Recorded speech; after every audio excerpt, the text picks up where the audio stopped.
Sergio Leone directed and co-wrote the 1971 film Duck You Sucker, also known as A Fistful of Dynamite and Once Upon a Time, The Revolution. And there's one other name that we're going to get to a little bit later on that he really wanted to call this film, but it wouldn't make it past the censors in the U.S. The film stars Rod Steiger, James Coburn, and Romulo Valli. The film takes place during the Mexican Revolution in the 1910s, and it tells the story of an outlaw called Juan Miranda and John Mallory, a former member of the Irish Republican Army. They accidentally meet under less than friendly circumstances, and they go on to develop a friendship that one would never see happening at the beginning of the film. Juan and John involuntarily become heroes of the revolution. This movie is the second in Leone's Once Upon a Time trilogy, which includes a previous film called Once Upon a Time in the West, done in 1968, and a later film called Once Upon a Time in America in 1984. It really is one of his most overlooked films, and it was the last Western that he directed. The famous director offered the role of Juan Miranda to Eli Wallach, but Wallach was already committed to another project. After Leone really tried to get Wallach to play the part, he dropped out of the other project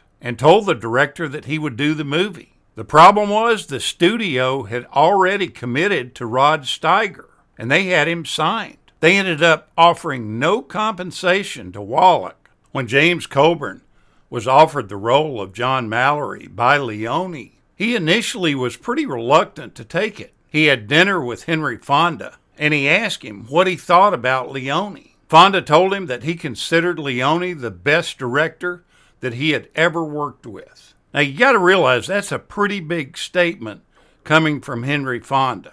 Coburn then went on to take the part, and this is very similar to how Fonda got introduced to Leone himself.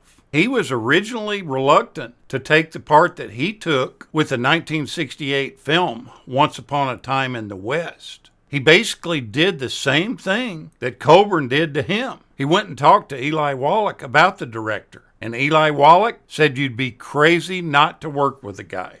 The film was initially not going to be directed by Sergio Leone. It was going to be directed by his assistant, Giancarlo Santi. But Rod Steiger and James Coburn demanded that Leone direct the picture, and they got their way. Santi was pitched out of the head director role and did second unit stuff.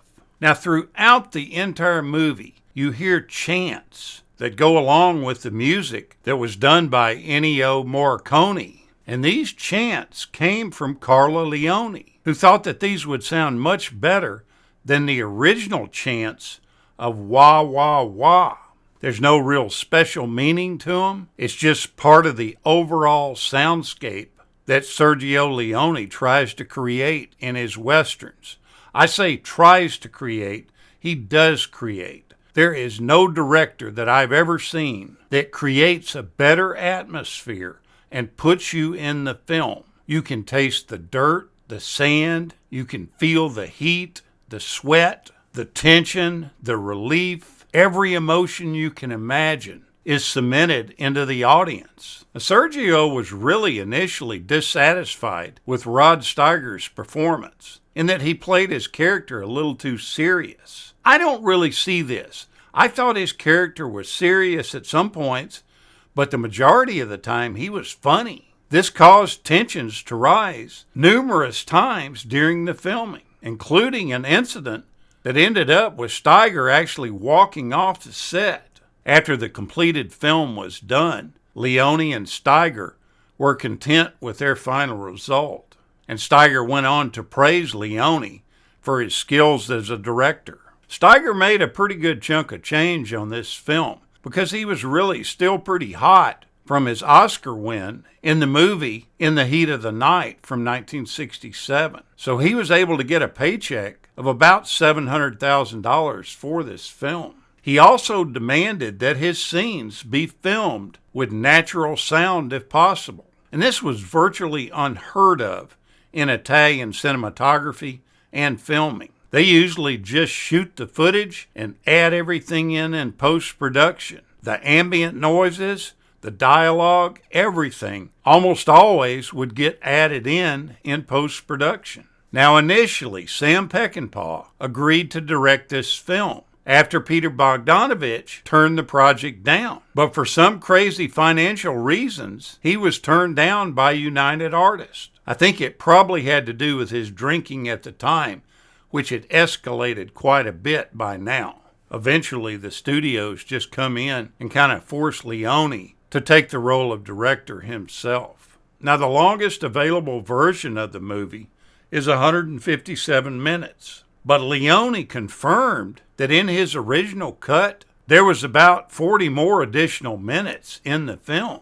They even did some screen tests with the film being this long. Most of the cuts that they took out of the film came during the first half of it. Now, believe it or not, Clint Eastwood was approached for this film. They wanted him to be John Mallory, but he didn't like that. He saw it as a different take on the same character that he had played in the Dollars trilogy. And he really wanted to end his association with the Italian film industry. He declined the role and ended up starring in Hang 'em High instead. As the script was written, John Mallory was supposed to be played by Jason Robards. He had played Cheyenne in Once Upon a Time in the West, but the studio wanted a much bigger name for that character.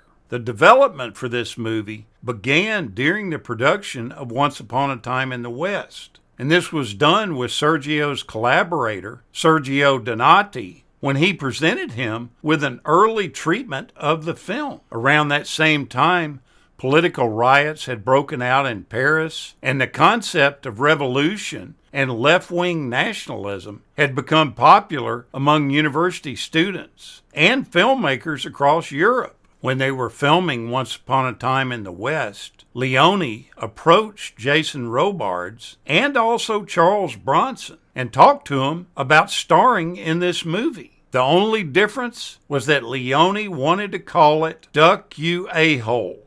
Now, this shows the absolute difference between American films and European films. You could get away with this in Europe, not in the U.S. Robards told the famous director that you'll never get away with that title in the U.S. Rod Steiger prepared for the role of Juan by taking accent and language lessons with a Mexican woman for 3 months. His goal was to use inflections that would imply Juan's difficulty with speaking English instead of his native Spanish. He tried to continually maintain this accent during the whole course of filming. To create John's accent, James Coburn just went on vacation to Ireland for 5 weeks. Now, there were quite a few of the filming locations that were used in the movie that had previously been featured in Sergio Leone's Dollar Trilogy films. For example, the Almeria railway station, used for the train sequence in A Few Dollars More, returns in this film as the Mesa Verde station. Exterior filming took place mostly in southern Spain. The flashback scenes were shot in Ireland at a castle in Dublin and also at Toner's Pub on Bagot Street in Dublin. Despite the politically charged setting, this movie was not intended as a political film. Leone himself said that the Mexican Revolution in the film is meant only as a symbol and not as a representation of the real one that happened. He states that the real theme of this movie is friendship. You see these two unlikely people change and become close friends by the end. Now, the movie didn't set the world on fire at the box office. It performed fairly well, but not to the level of some of his other films. This film has a marvelous sense of detail, and the effects are spectacular. I encourage you, if you have never seen this film, or if you're not a Sergio Leone fan, take a look at it. I think it might convert you. Thank you so much for watching, and we'll continue to chase the classics.